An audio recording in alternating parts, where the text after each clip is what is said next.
여러분, 성경에서는요 늘 시간적 의미의 단어가 나오는데 그 시간적 의미와 함께 항상 사건이 같이 등장하더라고요. 그렇습니다. 시간과 사건은요 늘 같이 왔던 내용들을 성경에서 보게 됩니다. 그런데 그 시간 속에 나타난 사건과 함께 우리는 두 가지 측면에서 이것을 해석할 수 있는데요. 하나는 그 시간과 사건에 늘 부정적 의미 안에 있는 인간의 죄성을 드러내는 일들의 측면이고요. 또 하나는 그것을 바라보시는 또 한 측면이 계시는데 바로 하나님께서 그런 인간들, 그런 죄된 사람들을 다시금 다시해서 하나님께서 일으키고자 하시는 구원의 측면이 바로 이 시간과 사건 속에 늘 등장하는 성경의 내용들입니다. 그런데 어느 무명의 작가가 쓴 길이라는 시를 보면요, 그 생각을 하고 보니까 마음에 더 와닿더라고요. 당신이 걸어온 길, 누군가는 먼저 걸어간 길이고 또 누군가가 뒤따라갈 길입니다.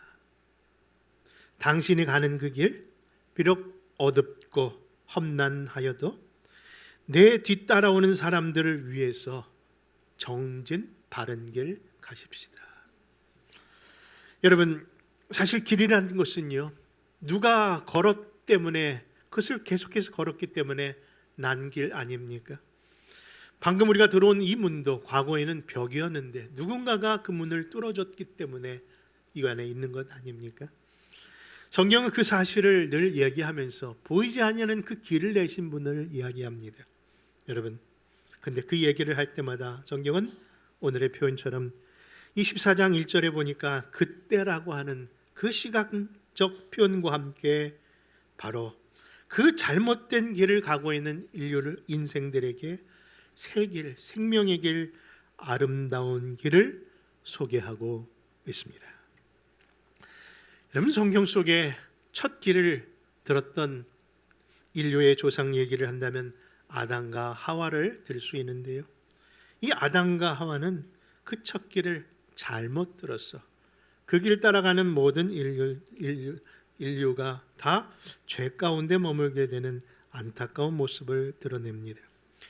그래서 그 인류의 첫 역사 속에 있는 아담과 하와는요 불순종의 상징적인 인물이 되었습니다. 그런데요, 서두에 드렸던 표현처럼요, 인간이 잘못을 행하여 그냥 바라보는 것이 아니라 우리 성부 하나님은 성자 예수님을 향하여 그 순간마다 시선을 보내시면서 삼위 하나님은 서로의 뜻을 같이 하셨답니다. 무슨 이야기입니까? 인간이 죄를 범할 때마다 성부, 성자, 성령은요 서로의 시선을 오가시면서 당신이 계획하신 그 구원의 뜻을 함께 하자고 그렇게 다짐하셨을 거라는 겁니다. 그런 의미에서 중세시대의 삼위일체의 이콘이라고 하는 그림들을 보면요, 성부는 늘 성자를, 또 성자는 성령을 바라보시는 그림으로 삼위일체 하나님을 표현하고 있더라고요. 그 대표적인 그림이 14세기의 그림, 안들레이 르브로프가 그린 삼위일체 그림인데, 이 그림을 한번 보시면요 이렇습니다. 성부와 성자 그리고 성령이 함께하고 계시는데 그 한 뜻을 품어보시고자 하는 그런 모습 속에 이 그림이 표현되어 있습니다. 여러분, 이것이 바로 오늘 여러분들과 함께 드리고자 하는 말씀의 서론으로 삼고자 하는 내용입니다. 지금 보시는 이 삼위일체의 그림 가운데 여러분, 성부와 성자와 성령, 근데 여러분 한번 이 세 분을 이 그림 속에서 구분하실 수 있으신가요? 어떤 분이 성부고 어떤 분이 성자며 어떤 분이 성령이실까요? 여러분, 대부분의 이콘 학자들은요 이 삼위일체의 그림 속에서 항상 늘 가운데에 계신 분을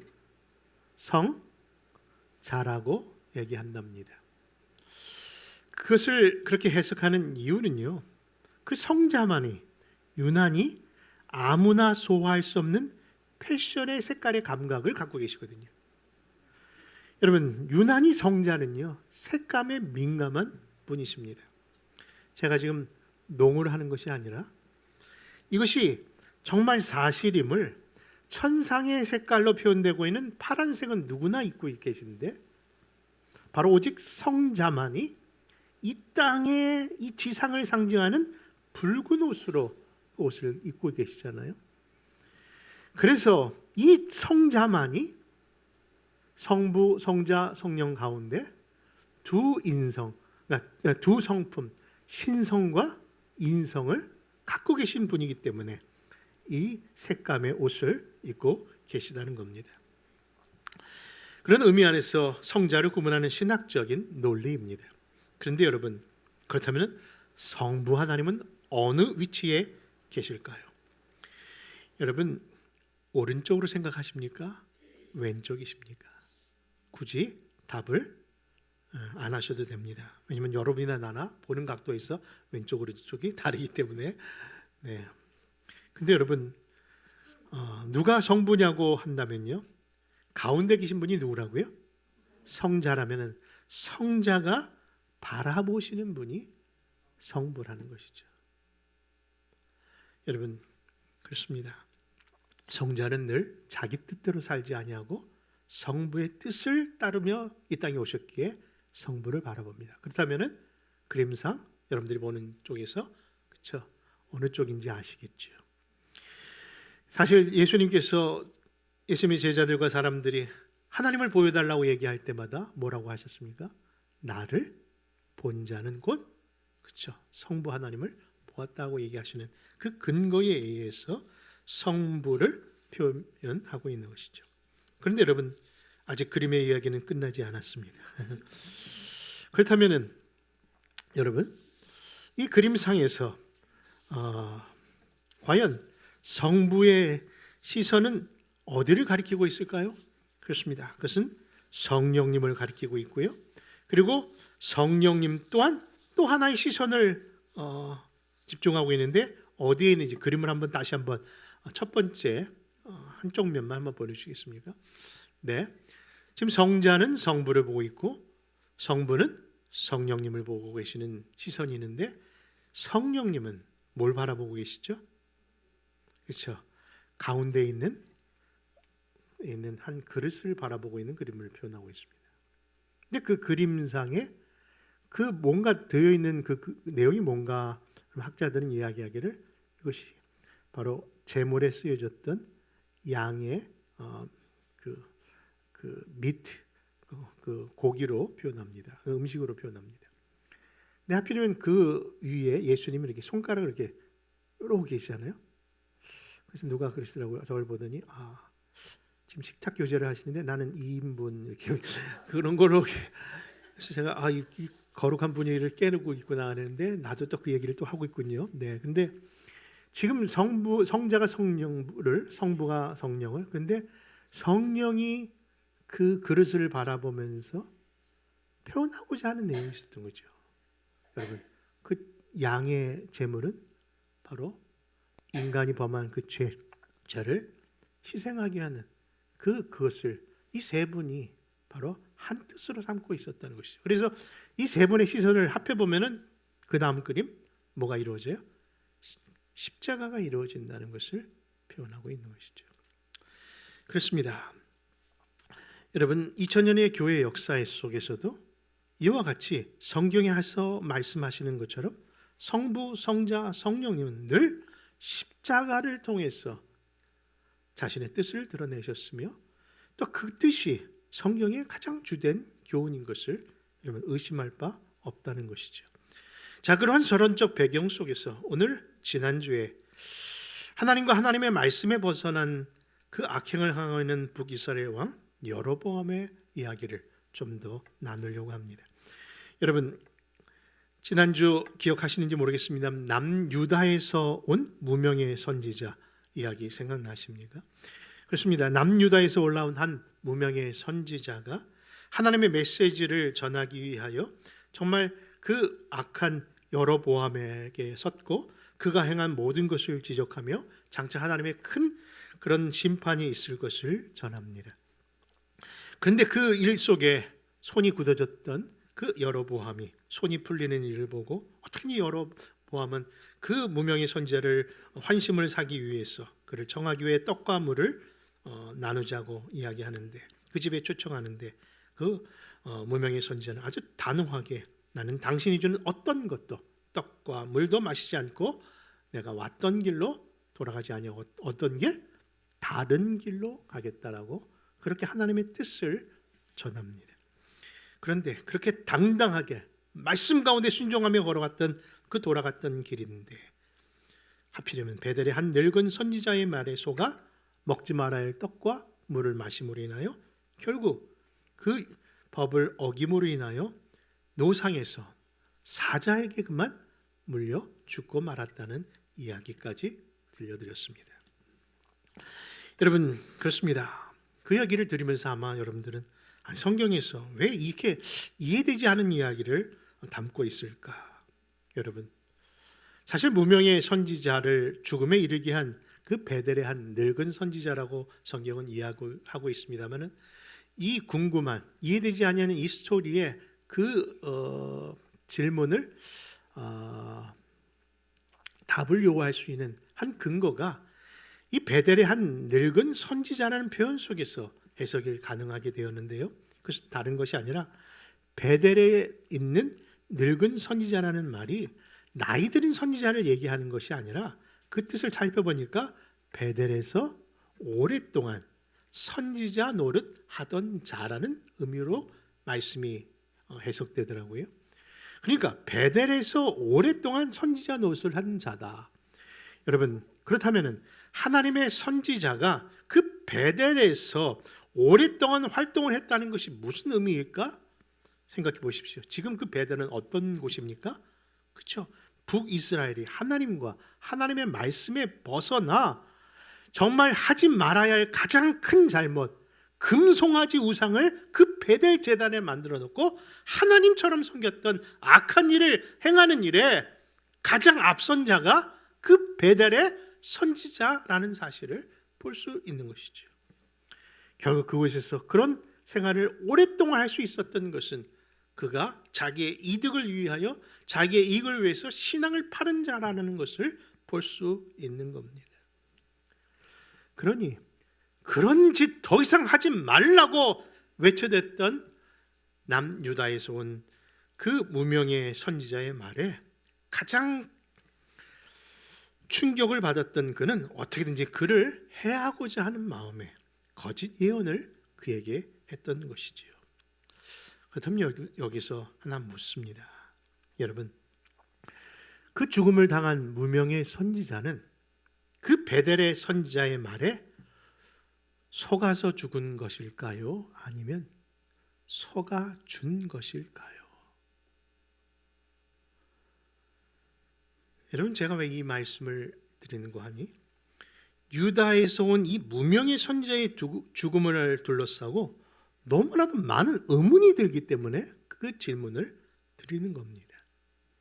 그 대표적인 의문이 그 무명의 선지자를 죽인 사자를 죽인 그 사자가 그 행동이 죽임을 죽여놓고선 그 행동이 너무나도 의아스럽습니다. 그 본문 한번 읽어볼까요?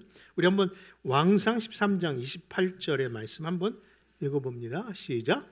그가 가서 본즉 그의 시체가 길에 버림받았고 나귀와 사자는 그 시체 곁에 서 있는데 사자가 시체를 먹지도 아니하였고 나귀를 찢지도 아니하였더라.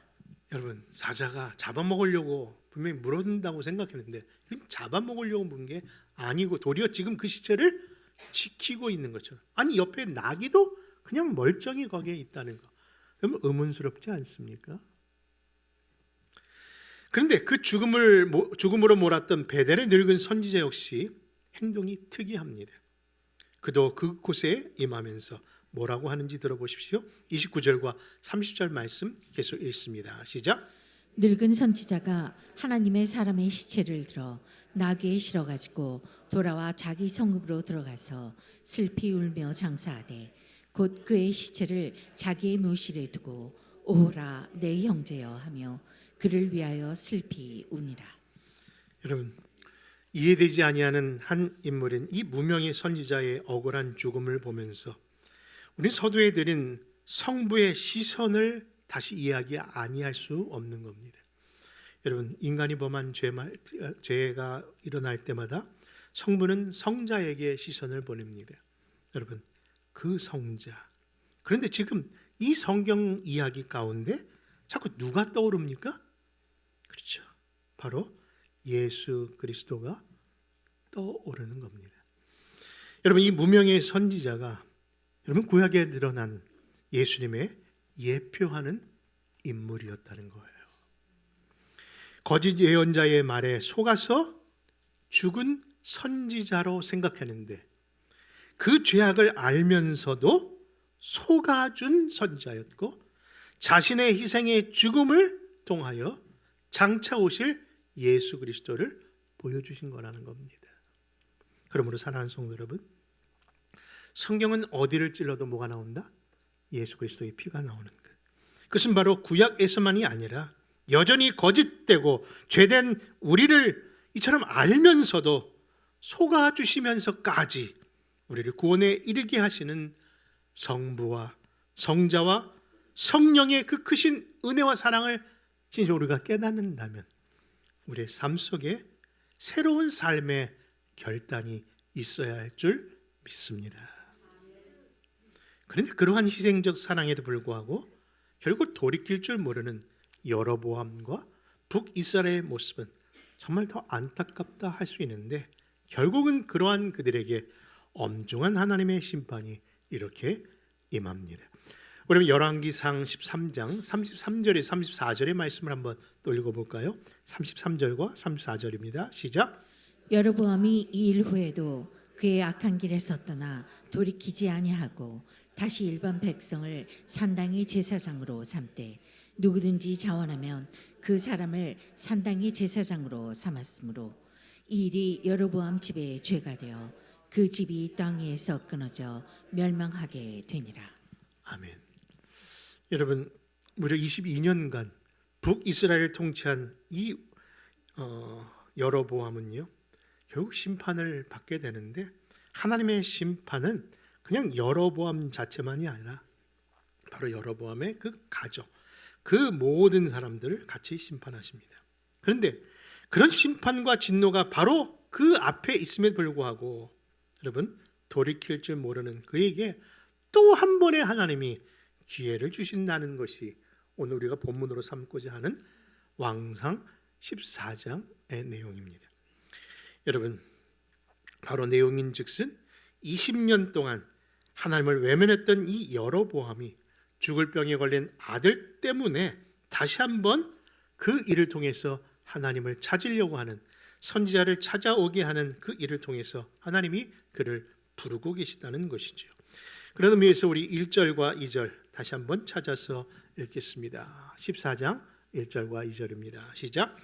그때 여로보암의 아들 아비야가 병든지라 여로보암이 자기 아내에게 이르되 청하건대 일어나 변장하여 사람들이 그대가 여로보암의 아내임을 알지 못하게 하고 실로로 가라. 거기 선지자 아히야가 있나니 그는 이전에 내가 이 백성의 왕이 될 것을 내게 말한 사람이니라. 여러분, 하나님을 떠난 여로보암. 그런데 그런 여로보암을 왜 이렇게 하나님께서는 끝까지 기회를 주시려고 애를 쓰는 것일까요? 그 이유를요, 여로보암이 안타까워하면서 품고 있는 그 아들의 이름 속에서 그 의미를 발견합니다. 여러분, 그 아들의 이름이 뭐라고요? 성경에 보니까 아비야. 근데 그 아비야가 한국말인지는 잘 모르겠습니다만은 그 이름의 뜻도 아버지예요. 무슨 아버지? 하나님은 우리 아버지이십니다. 그게 아비야거든요. 그러니까 자기 자식의 이름을 그렇게 이름을 지었다는 것은 그 이름을 지을 당시에는 그에게 진짜 하나님은 아버지였던 것이죠. 그런데 그가 이처럼 변절한 겁니다. 그러나 하나님은 그 순간을 기억하시고 어떻게든지 그 아들을 그 통해서라도 돌아오시게 하기 위하여 지금 기회를 주고 계신 것이죠. 그런데 이 여로보암은요, 여러분 읽으시다시피 직접 그 일에 나가지 못하고요, 그의 아내를 대신 보내면서 변장까지 하면서 하나님의 그 깊으신 뜻을 깨닫질 못합니다. 비록 나이 들어 눈이 어두운 선지자였지만 여전히 하나님의 음성을 들었던 아이하는요, 변장하여 찾아온 그 여로보암의 아내에게 다음과 같은 그런 흉한 그 심판의 소리를 이렇게 전합니다. 우리 한번 6절 말씀 한번 같이 읽겠습니다. 시작. 그가 문으로 들어올 때에 아이야가 그 발소리를 듣고 말하되 여로보암의 아내여 들어오라. 내가 어찌하여 다른 사람인 채 하느냐. 내가 명령을 받아 흉한 일을 네게 전하리니. 여러분, 이는 분명 여로보암의 아내에게 하신 하나님의 심판의 메시지지만은 여러분 동일한 여로보암에게 주신 말씀이기도 하고, 또 이 말씀은 우상을 섬기고 있는 이스라엘 백성들에게 하신 말씀일 겁니다. 그러나 또 다른 이 말씀을 들어야 할 대상이 있다면 그들은 바로 다른 자가 아니라 오늘 이 자리에 있는 저와 여러분들은 아닐까요? 왜냐고요? 우리가 하나님의 자녀임에도 불구하고 마치 때로는 하나님의 자녀가 아닌 것처럼 살아갔기 때문입니다. 여러분, 바로 그러한 태도가 뭐예요? 하나님을 노엽게 하는 것이고요, 하나님을 등 뒤로 버린 것과 같다라고 성경은 말씀하는 겁니다. 결국 이런 엄한 하나님의 음성을 들었음에도 불구하고 돌이키질 못하는 여로보암과 그 백성은 결국 심판을 받게 되는데, 여러분 이 심판 가운데서도 하나님은 그 아들 아비야의 죽음을 통해서 여전히 하나님의 긍휼하심과 하나님의 사랑이 담긴 십자가의 복음을 드러내십니다. 그것이 바로 열왕기상 14장 12절과 13절의 말씀인데 우리 같이 한번 찾아볼까요? 우리 한번 같이 찾아 있습니다. 시작.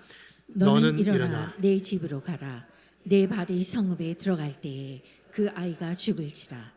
온 이스라엘을 그를 위하여 슬퍼하며 장사하려니와 여로보암에게 속한 자는 오직 이 아이만 묘실에 들어가리니 이는 여로보암의 집 가운데서 그가 이스라엘의 하나님 여호와를 향하여 선한 뜻을 품었습니다. 아멘. 여러분, 이 말씀 속에 놀라운 십자가의 복음이 있다는 것이 무엇일까요?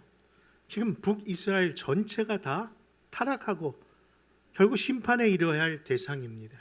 근데 단 한 사람, 그 가운데 있는데 그 한 사람, 바로 아무 말 없이 죽어가던 그 아들 아비야의 모습 속에서 온전히 그 죄악을 대신 지신 예수 그리스도의 모습을 보여주고 있는 내용이라는 겁니다. 여러분, 하나님은 우리 아버지이심이라는 이름을 갖고 있는 이 아비야의 죽음은 분명 죄에 대한 심판의 결과이지만 여호와 하나님을 향한 선한 뜻으로 성경은 삼고 있고, 그 아들의 무덤만이 바로 예비된 묘실 안에 안치될 것을 이야기하면서 이 일만이 여호와를 향하여 선한 뜻으로 품으셨다라고 말씀하고 있는 겁니다. 그러므로 또 이곳에서도 예수 그리스도의 십자가의 예표는 드러나고 있는 것이죠. 여러분, 열왕기상의 이야기를 시작할 때 늘 우리 안에 들려오는 솔로몬의 이야기들은요, 늘 우리를 자주 화제거리, 대화의 중심거리가 되는 내용이지만요, 솔로몬에 대한 지나친 그런 찬사가 우리가 가장 중요한 이 복음을 놓치게 하는 경우가 많습니다. 그 중에 대표적인 것이 지난번에 말씀드린 것처럼, 그렇죠, 1,000번째 제사, 그렇죠, 1,000번의 제사가 중요한 것이 아니라 그것이 바로 누구를 상징하는 거예요? 그렇죠, 바로 예수 그리스도를 상징하는 제사였던 것이죠. 그런 것처럼 솔로몬을 이야기할 때마다 들려오는 또 다른 이야기가 하나 있는데, 그것은 바로 솔로몬의 지혜로운 재판에 대한 이야기일 겁니다. 서로 생모라고 우겨대는 두 어미들에게 지혜로운 재판관이었던 솔로몬은 다음과 같은 판결을 내리죠. 어떻게 내립니까? 그냥 아이를 반 잘라서 나눠주라고 합니다. 여러분, 그 이야기 속에 우리는 솔로몬이 그 일을 통해서 뭐를 발견하게 되었다라고 칭찬하지만요. 사실 그 이야기 속에서 지금 누구를 들려주시고자 하시는 메시지가 있는가? 여러분 한번 생각해 보시기 바랍니다. 보십시오. 자식을 반을 자르라. 누가 연상됩니까? 그렇죠. 아브라함이 하나님의 모리아산에 이삭을 드렸던 그 장소. 근데 그 장소가 바로 갈보리 언덕의 십자가의 예수님의 예배였던 것처럼 죄에 대하여 공의는 반드시 이런 공의의 심판이 있어야 한다는 것이죠. 그런데 그 공의의 심판 가운데 한 생모가 진짜 어미인데도 불구하고 자신의 그 어미의 권한을 내어놓고 도리어 그것을 버리면서 포기하면서 그렇죠. 그 아기를 살리려고 하고 있지 않습니까? 이것이 바로 예수 그리스도의 십자가의 여러분 약속이요 보혈의 능력이요 우리를 구원하신 은혜인 줄 믿습니다.